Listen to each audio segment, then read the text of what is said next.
Hello everyone and welcome back to another tutorial from Tech for Gamers. In this video, I'm going to show you how you can change or switch your active hero on the Flash Party game. So let's get started right away. First of all, open up the Flash Party game on your device, and after you are taken into the main menu, you can start your battle right away by pressing the space button or clicking on the battle option at the bottom right.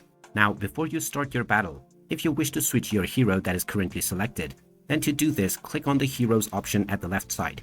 This will now show you all of the heroes that are available, and the ones that have been unlocked will not have a lock icon. So click on the various heroes that are available, and you can check out their information by clicking on info. You can also choose a different skin if you have one available, as well as their banner. In order to choose them, click on the select option, and now within your main menu, this hero will be displayed. You can now start your battle to play using this hero right away. So there you have it. That is how easy it is to switch or change your active hero on the Flash Party game.